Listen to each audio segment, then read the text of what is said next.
camel running in the desert. A wild donkey used to the will that sniffs in the wind and her desire and the time of her mate who can turn her away. All those who seek her will not weary themselves. Now you like a donkey that's in heat, that's running, and her smell is all over the desert, and they're coming after her. And you're going after these other gods. In her month they will find her. Withhold your foot from being unshod and your throat from thirst. But you said there is no hope. No, for I have loved aliens, and after them I will go. And you're chasing these aliens down. And it says, as a thief is ashamed when it's found out, so is the house of Israel ashamed. They and their princes and their priests and their prophets say unto a tree, you are my father. Here you are talking to a tree that God made, and you saying you're my father. A tree, you gave birth to me, for they have turned their backs to thee and not their face. Jesus.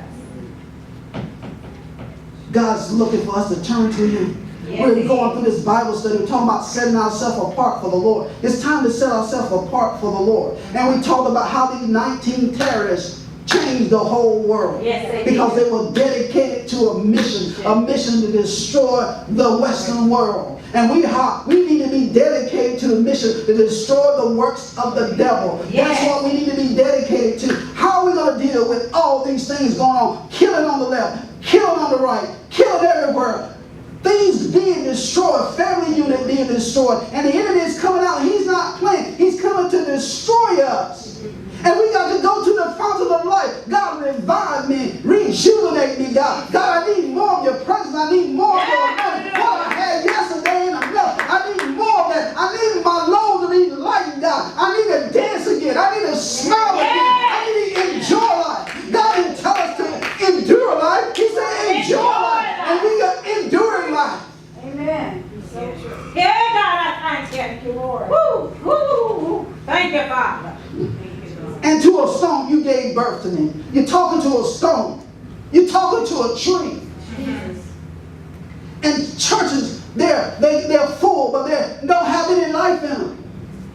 You go in sick, you leave out sick.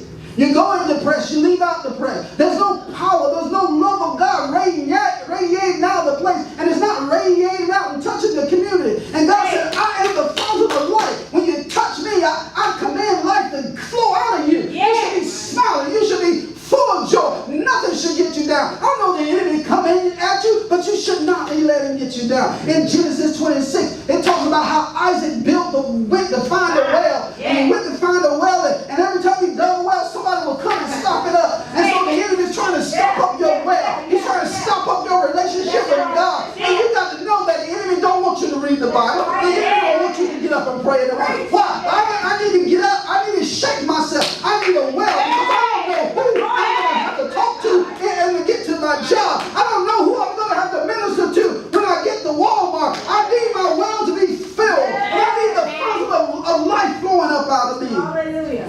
Amen. Jesus.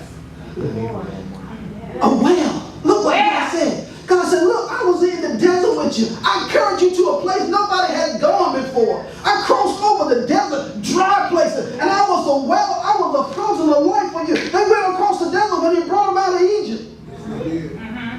Hagar, when she got kicked out of Abraham's house and she was crying and thought she was going to die, God opened up her eyes and she saw a well in the midst of the desert. And this is a well in the midst of the desert for this nation. And we arise up and be who we're called to be. And we'll be a fountain of life instead of an empty well. Yes.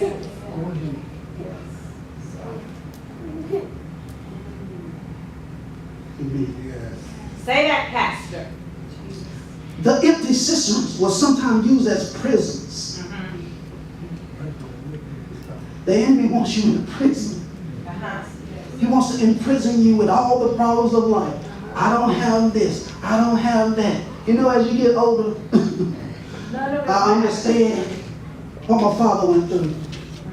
He was like, my back, what's your back doing? Got nicks and pains. That's what happens when you get older.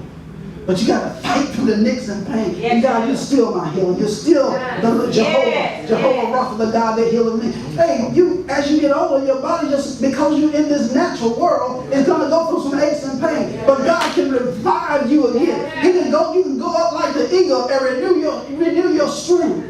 And you have to talk to yourself and encourage yourself and tell you, I'm not going to be defeated. I'm going to drink from the well of life. I'm going to drink from the fountain of life. I'm not going to be a well without water. What happened to me in the old days, I can't live off of that. I need fresh water. You see, the well springing up to everlasting life is fresh water. Yes. Fresh spring water, reviving you, rejuvenating you, healing you. Yes. Amen. Amen. John chapter 4.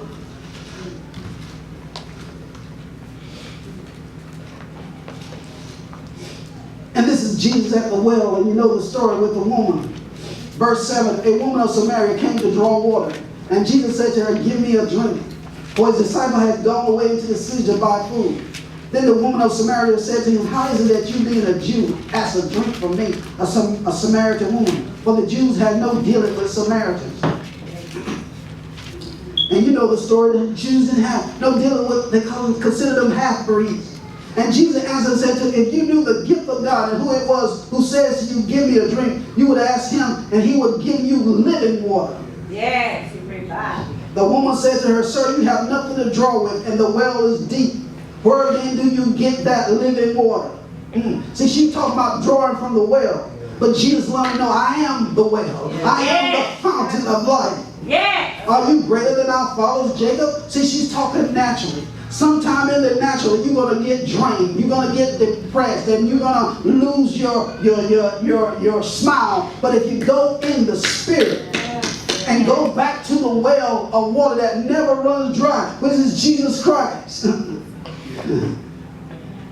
Say that. And Jesus answered and said to whoever drinks of this water will thirst again. Talk about the natural well. But whoever drinks of the water that I shall give him will never thirst. For the water I shall give him will become in him a fountain of water springing up into everlasting life. Yes. We need that everlasting life water. Everlasting life water. It's in you. It needs to bubble up on the inside. And it needs to touch your home. And it needs to touch your workplace. It needs to touch this country. It needs to touch this nation. Because the nation is bowing down to other gods. It's bowing down to the God of Baal. It's bowing down to the God of whatever will be, will be. Whatever is politically correct. If a husband and a wife, that's no longer politically correct. 2 men, 2 women, 2 women, then that's correct. Whatever will be. Whatever keeps me in office, I don't care. But know that it says righteousness exalts a nation, but sin will bring it down. And we're going down because the church will not go to the fountain and drink and get on their knees before the Lord. The disciple says they were in our apostle was serving the word of God. And there came a time that they were having a turmoil because the disciple wouldn't stop serving God to go bring water and serve the women. That's right. And the disciple said, apostle said, no, we can't stop hearing the word of God and praying and fasting to go serve tables. That's not our job. My job is to get before God and get the living water. Because if I don't get the living water, I can't give you living water. Amen. And so they hired deacons. They said, call out 7 men of the Holy Ghost. And they called them out to be deacons. And the deacons served the table, but the deacons were still Holy Ghost full. But they still know their role. The apostles got to teach. The apostles and prophets and the fivefold ministry gift, they got to teach the saints. Why? So we be no more children tossed to and fro, carried by every wind of doctrine. You got to know your role. Yes. But everybody got to go to the fountain. Yes. You can't follow Jakes to the fountain. You can't follow Waters to the fountain. You got to go to the fountain all alone. Yes. And you got to seek God for yourself. And God, change my evil way. God, show me myself. God, show me how I'm dry. Show me where I can come to you and get filled and rekindled and revived and rejuvenated. God, touch my body. God, touch my mind. I'm tired of being a well without water. I'm carried by the wind and I'm blown in this way and I'm blown that way. In 2 Peter chapter 2, these false teachers had come in.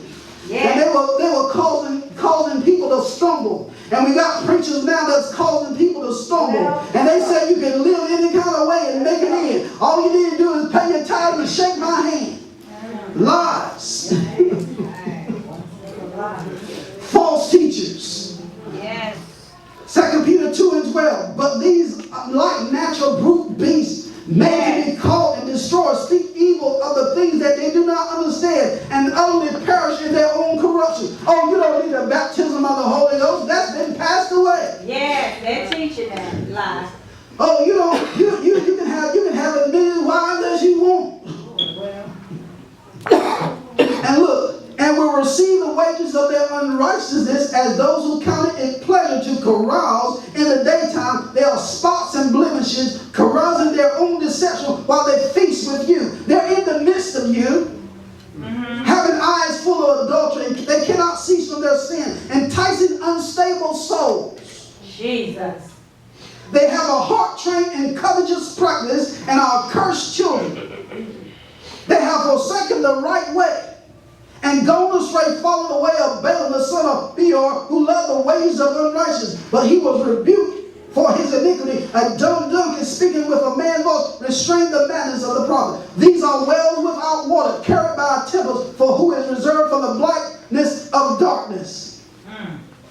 He is talking about earlier in the verse, how that in verse 4, how the angels who left their estate and they came to earth and they had sex with women, he said they even got judged. Yes, they did. And they're in the everlasting chains. So these false prophets that are coming in trying to teach you and take you away from the things of God and saying you can do whatever you want to do and stay in connection with God, they're going to be destroyed as well. Yes. They're teaching a false doctrine. You can't do what you want to do. You got to come